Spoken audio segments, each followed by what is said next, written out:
You know what? We've all been there. You hop into a game, you throw up the scoreboard, and Jeff Custodio is going 48-6 in his attack helicopter. Well, guess what? Despite what Reddit.com might tell you, there actually is counterplay to Jeff Custodio and his attack helicopter, along with every single other vehicle in Battlefield 4. Obviously, there's no one-size-fits-all solution, but I'll be going over just about every single way you can deal with all the vehicles in Battlefield 4, especially focusing on what are the best strategies and what you should stay away from. I'm gonna cut the BS right at the start of the video and tell you that, hands down, the best option against just about every single vehicle in the game is the SUAV/PLD and a Javelin. So to save myself the trouble of talking about this exact strategy in every single category of vehicles that we'll be talking about countering, I'm just gonna open up with this. The PLD and the SUAV are both able to laser lock targets up to 500 meters away. These targets that are laser marked will have a red diamond on your HUD, as well as the HUDs of any teammates on the entire map that have some sort of ability of hitting the laser designated target. These laser designations can be hit by a mountain of different things. Whether it's the SRAW, a Javelin, a stationary tow missile launcher, a vehicle-mounted tow missile launcher, a tank's guided shell, or any of the aircraft's laser-guided missiles. Basically, if the team has any clue what they're doing and a vehicle gets laser marked, it is royally fucked.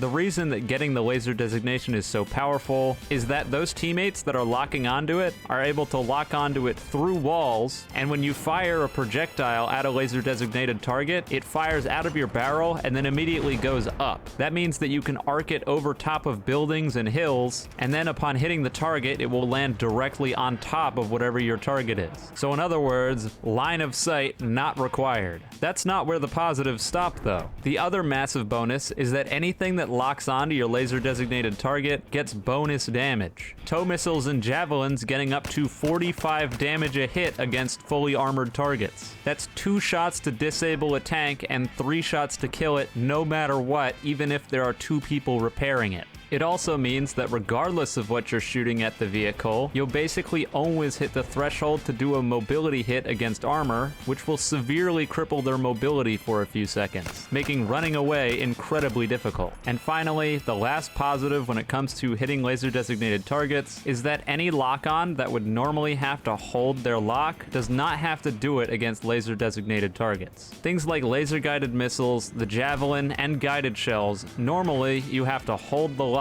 and wait until the missile impacts. But with laser designations, it'll still say hold, but you don't have to do it as the missile will hit regardless of you holding the lock. This is what makes coupling the Javelin with the PLD laser marking so incredibly powerful. Because of the fact that you don't have to hold the lock with the Javelin, you can spam out 3 missiles, more than enough to kill any armored vehicle, in a little over 9 seconds. That's right, 9 seconds out of your day, no more tank. Now I've explained why it's good against tanks, but how is this even remotely effective against aircraft? Well, the reason for that is because of the SUAV. The SUAV, or SUAV, is basically a miniature paper plane that you can throw out that can laser mark targets. It's also probably the most slept on equipment in the entirety of Battlefield 4. The SUAV is a pilot's worst nightmare. Every single pilot worth their weight is going to run away when they get locked onto and hide behind some sort of building or structure. This will break the line of sight and make it so that any sort of lock-ons aren't able to hit anymore. Catch with the SUAV is, it doesn't break your line of sight because you can just follow them. So if they take their helicopter and they hide it behind a hill, you can just follow them behind the hill with a SUAV and keep firing javelins at them. Obviously, this won't work on maps like Siege of Shanghai because that map is awful and provides 0 counterplay to the attack helicopter. Good job on that one, DICE. But on a very good majority of the maps, this is an almost foolproof strategy to take down helicopters with minimal effort. And before you tell me that you can't find one person on your 32-person team to use a Javelin with you, there's a nifty little box at the top left of your screen if you're playing on PC, and if you press J or enter in my case, you can type in that box and ask for help. It's not very hard, and I can almost promise you that there's going to be at least one person on your team that will be cooperative. So now that you know the go-to way of destroying any vehicle in the game, you can click off the video and be on with your day. No, I'm kidding. Don't do that. We've got more to talk about. But if you do want to click off now, that's my recommended method on fighting everything all around.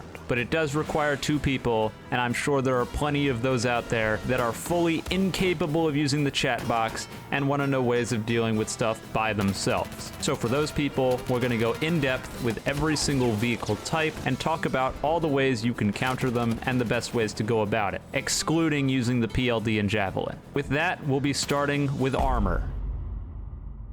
Of all 3 categories of vehicles that we're going to be talking about fighting against today, armor is hands down the easiest. They have the least mobility, so catching them out of position can lead to an immediate death against a competent team. It's also the reason that a lot of the time when you see these massive kill streaks, people in tanks and LAVs tend to not be the ones going on the massive 100-player kill streaks. Not that it doesn't happen, but it's much more likely that it's a helicopter or a plane rather than a tank. Despite that, the armor in Battlefield 4 is still a force to be reckoned with, and because of that, we'll be talking about how to deal with it. And just for the record, when I say armor, I'm referring to all armored vehicles, whether it be an LAV, a main battle tank, or an AA. The things that we'll be talking about apply to all of these. The most simple and obvious answer to tanks is rocket launchers. This is a no-brainer, and you don't need me to tell you that rocket launchers are designed to destroy tanks. But what I can help you with is to tell you which rocket launchers you should be using, which rocket launchers you should stay away from, and how you should be using the ones that I recommend. And to kick things off, we're going to talk about the very first rocket launcher in the game, the MBT-LAW. This rocket, despite what you're going to expect, is actually pretty damn good. And I know, it's the first one and no one uses it, so it must suck. Not necessarily. The MBT-LAW does a flat 21 damage against armor. This means that you need 5 rockets in order to kill a tank. Easier said than done to land 5 rockets, I know. But the quirk with the MBT-LAW is that if your rocket is close enough to the tank, it will automatically guide the rocket over top of the tank and hit it, regardless of if you're a little bit off. Not everyone is an esports god that understands the projectile travel time of all the rocket launchers in the game. And because of that, DICE gave you a rocket launcher right at the start of the game that's incredibly forgiving. Even if you miss the target, if you're close enough, it'll still hit. So while the MBT-LAW might not be the highest damaging rocket in the game, far from it, it does the least damage, and it's also not capable of doing critical hits considering the automatic lock-on that hits the top of the tank. If you're not good at landing rocket shots, then the MBT-LAW is the rocket for you, even if you have other rockets unlocked. There's no point of throwing on a SRAW if you can't hit any of your shots with it. That being said, because the MBT-LAW is a fire and forget rocket launcher, after you fire your rocket, move. Don't stay in the same place. I see far too many people fire their rocket and then just stand out in the open reloading it, staring down the tank. Why would you do this? I don't understand the mindset here. Do not stand out in the open while reloading your rocket launcher. Go behind cover, reload it, and then pop back out, preferably at a different angle since the tank is likely waiting for you at the angle you just peeked. When you couple the quick reload time with the easy to land rockets, the MBT-LAW is honestly a pretty solid choice when it comes to dealing with armor. The next 2 rockets that we'll be looking at are the RPG and the SMAW. I've lumped these 2 together because they're highly similar. In short, the RPG and the SMAW I recommend against using. I know there are some people that are absolute wizards with these things and can hit shots from very far away, but at the end of the day, the RPG and the SMAW are not consistent whatsoever. The problem with these 2 rocket launchers is that hitting your target can be easier said than done. This leads to a severe lack of consistency. If you miss 1 or 2 rockets against a tank and you're by yourself, you're not going to have enough ammo to finish off the tank. And since a good tank player is always going to be moving around, if you lead your shot with one of these and then the tank stops, you're gonna whiff, even if it's just by a little bit. This is where the MBT-LAW would have saved you, since it's forgiving. If they stop and you're close enough, it'll automatically hit the tank.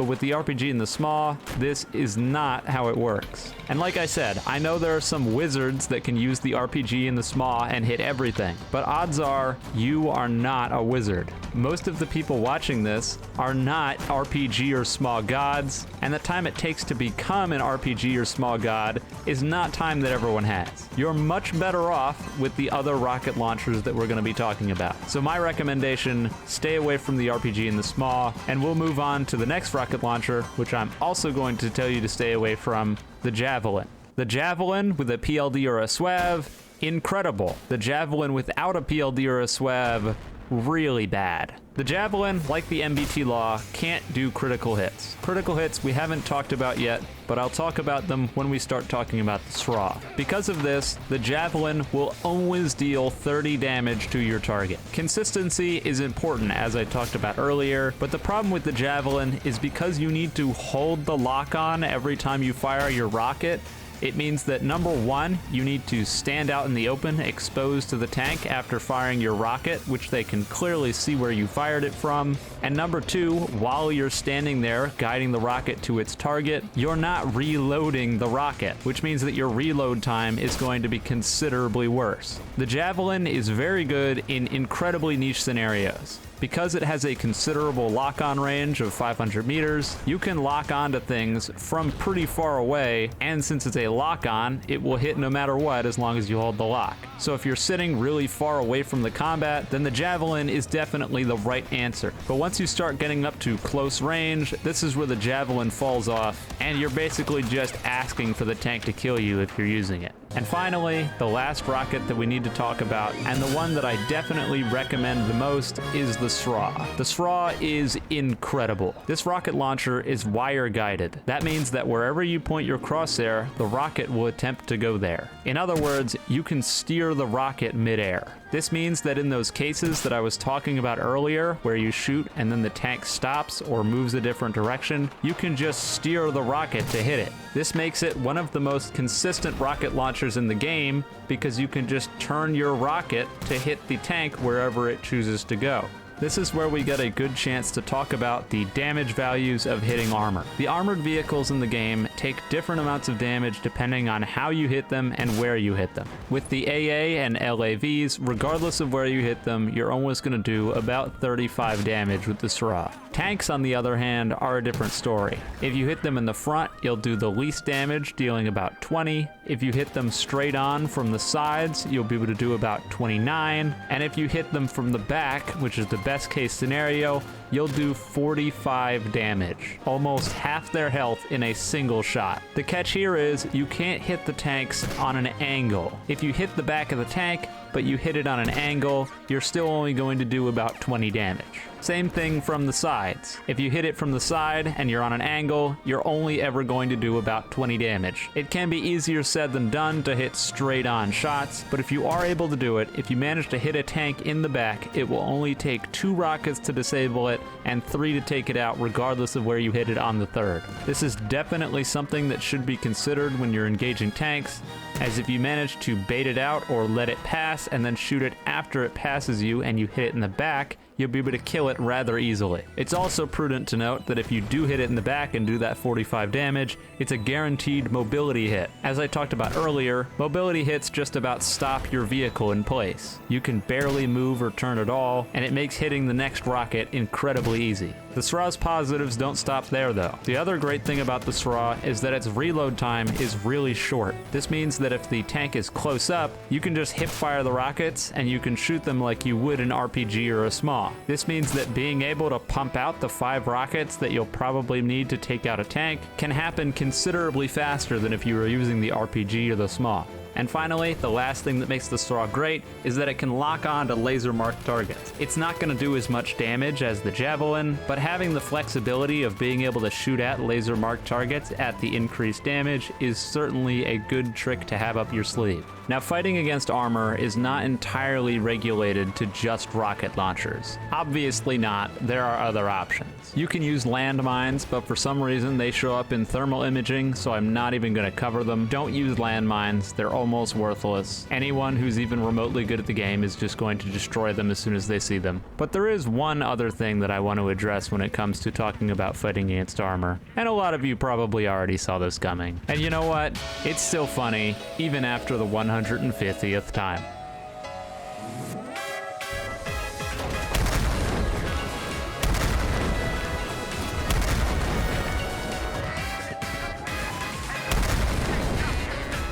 Of course I'm talking about the legendary C4 Jeep. What else could I be talking about? You would be hard-pressed to find something more hilarious than strapping your Jeep full of C4 and driving it directly into a tank, destroying it in one hit. It gets people incredibly butt-frustrated. It is hilarious, and you can have a great time doing this an entire match, and the barrel of laughs will not stop until someone equips a javelin. You know, that or the staff shell. That thing sucks too. But regardless, if you're seriously struggling with armor in Battlefield 4, the C4 Jeep is generally seen as a troll tactic, but in all honesty, it's a really effective strategy. I don't know how it got labeled as a troll tactic, because it is a seriously heavy hitter. If you play your mind games right, you can completely shut down the enemy armor with a friggin' Jeep. A Jeep, goddammit! Now mind you, there are some hiccups. Sometimes the C4 just doesn't work. In this clip here, I have no idea what happened. It blew up right next to the AA, and it did no damage. Zip, zero. I don't know what happened. Sometimes you'll do a bunch of damage, but not enough to one-hit it. Honestly, I don't really know what causes these problems, but the inconsistencies are completely made up for by the constant assault of your enemies when using this. It's incredibly funny, it's pretty effective, and if you haven't tried it out yet, you're seriously missing out. Go make some level 140s butt frustrated, put some Jeep stuff on your Jeep, and go out there and get them. With that though, we're gonna be moving on to the next topic, which is gonna be aircraft. Let me just start this whole anti-air section with telling you that this thing is fucking useless. If you legitimately equip the Stinger and you expect it to help you whatsoever against aircraft, you are wasting your time. And I know there's a conspiracy going around that pilots are telling people to stop using the Stinger because they don't like it and it's annoying. And yes, it is annoying to get constantly shot at by a Stinger when you're flying, but if you honest to God expect to ever kill a pilot with the Stinger, you are completely off your rocker or on some kind of hard drug. Just for clarity's purpose, let's do a quick analysis of what exactly the Stinger can do against aircraft. Spoiler alert, it's not much. First things first, you lock onto your target and you fire at it for the first time. Odds are, on the first shot, whoever you're firing at is not ready for it quite yet. So they'll pop ECM jammer and then be long gone before you can lock on again and be waiting for their countermeasures to come back. Now they come back, and you lock onto them again. But this time around, they're ready for it. They're waiting for you to lock on. So you lock on, and they start coming towards you. You fire the rocket, they ECM, and you die. And then they hide behind something, get their countermeasures back, and it's business as usual, as if nothing happened, except for you're dead now. Now okay, let's say that doesn't happen, and they don't kill you. Instead, they deploy their countermeasures, and then they sit out in the open for some ungodly reason. And then they start running away, and you manage to get a shot off. You hit them for 50 damage, you get a mobility hit so they can't move up anymore, but they're still moving in the same direction at the same speed.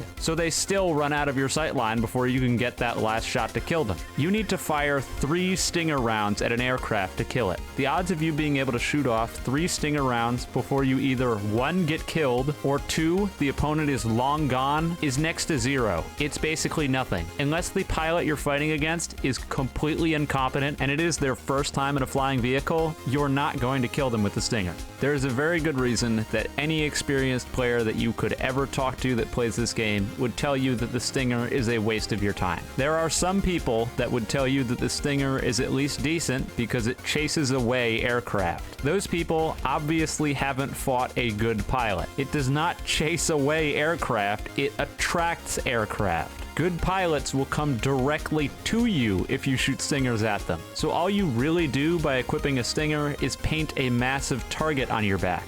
So if you're not able to use the Stinger to take down aircraft, then what are you supposed to do? Is all hope lost? Not necessarily, no. There are some counters to aircraft, but none of them are nearly as easy as fighting against ground vehicles. And that's why it seems like everyone struggles the most against them. It's no secret that the attack helicopter is probably the most powerful vehicle in the game. So if you're trying to fight against aircraft, what do? Well, starting off with helicopters, there's a fairly easy way to take them down. And it's something that I just about never see. I'm talking about the UCAV.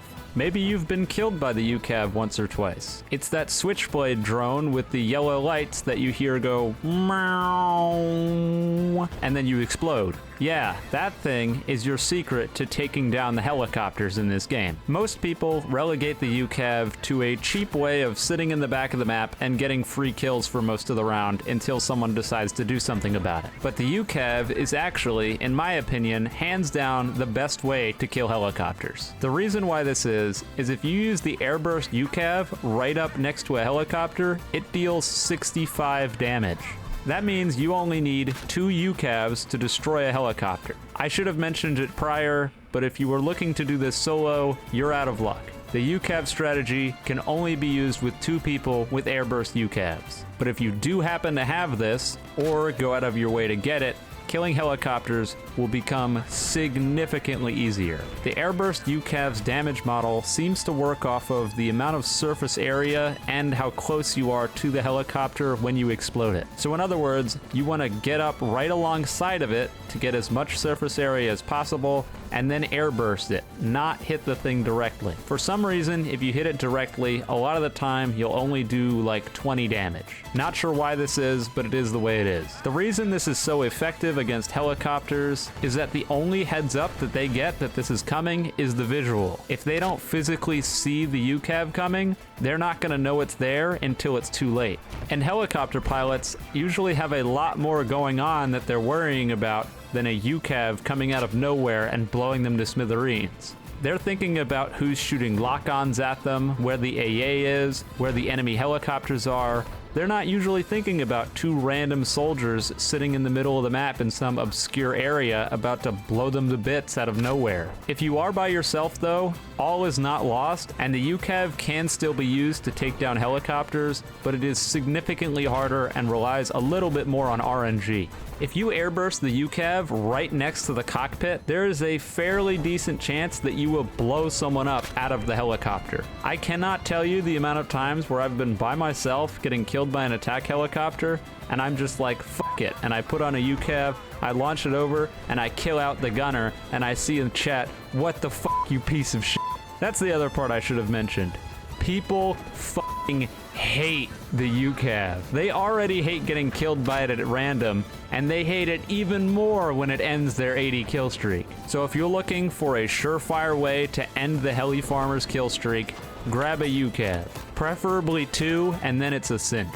As for other ways of taking down helicopters, your options are pretty limited. You could go for trying to free fire launcher it out of the sky, but that takes a lot of skill and can be easier said than done. You can also try to shoot them out of the sky with a SRAW, but that very often tends to be a wasted effort since it only does like 75 damage and then they run away. But the best way to deal with helicopters is probably something you don't want to hear, but it's the anti-aircraft. Even a really skilled helicopter pilot is still going to lose to a mediocre anti-aircraft. If the helicopter ever tries to rush you as an AA and you use active protection, the only way they can damage you is with a TV missile. And so during that whole time it's active, you're just lighting them up and they die every day of the week. The AA is literally made to kill aircraft, and most of the maps have at least 1 AA. The problem is that AA has a high tendency of sitting in the back of the spawn and not helping in the middle of the map where the helicopter is killing everyone. So if a helicopter is demolishing your team, either try to communicate with your AA to get them to move forward, or take the AA yourself and move it forward. Because if your AA is sitting in the back of the map, it's not killing the helicopters and it's not doing your team any good. If you can manage to take a foothold and have the AA in the middle of the map, that pushes their helicopter all the way back to their spawn.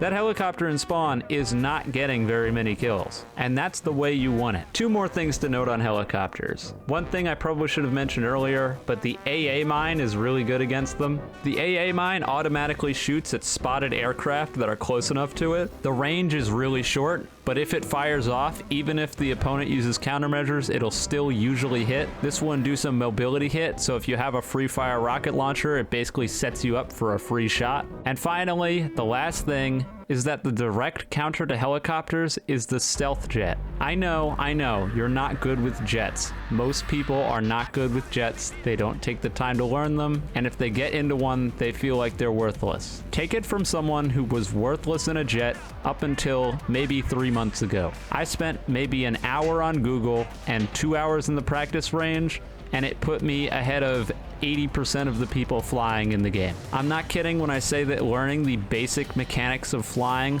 puts you above a huge, vast majority of people playing. You just have to put in a little effort. That is a perfect time to segue us into talking about fighting against jets though. I cannot lie to you, trying to fight against jets without an AA or another jet is a colossal waste of your time. There are no reliable counters, and if you have a reliable counter and you can let me know what it is in the comments, I'd love to hear it because I got nothing for you. On the bright side, this lack of counters tends to be backed up by a lack of power. The stealth jets are really good at destroying other aircraft. But when it comes to killing ground targets, they're pretty piss poor at it. The attack jet can be pretty good at destroying the ground targets, but will get absolutely obliterated by the stealth jet or the anti-aircraft. Most of the time, you'll see the people in the jets not dying very often, but on the other hand, they're usually not getting that many kills unless they're really good. So honestly, worrying about countering jets is probably not something that's come to your mind. Most of the time, you're thinking about trying to kill the helicopter that's killed you 50 times and not the jet who bombed you 1 time. But if you are trying to kill the jets, as I've said, basically your only option is to either get a jet yourself or use the AA. The AA, a lot of the time, can't actually outright kill the jets, but it can definitely chase them away and make it so that they just have to sit and spawn or around spawn and can't do much. You can also use the TV missiles on boats and attack helicopters in order to take down jets. It can certainly be a difficult shot at times, but it's certainly doable, and I've seen it done on many occasions. Other than that though, jets are pretty difficult to deal with. But as I've already said, they tend not to be that huge of match swayers, so it's not that huge of a deal. With that though, I honestly don't think I have too much else to talk about. I think I've pretty much said everything that there is to be said about all the vehicles in Battlefield 4 and how you should deal with them. It's now dawning on me that I left out boats, but in all reality, everything that applied to the armor class also applies to boats, so I don't think I have to worry too much about that. Someone in the comments has probably already called me out without getting to this point in the video, let's be honest. But other than that, I hope this can help at least 1 or 2 people. I know the huge, vast majority of my audience doesn't even play this game, and so a lot of you probably won't even watch this video as per usual, which is a shame because I put a lot of effort into it. This is the most effort I've put into a video in the last 2 or 3 months.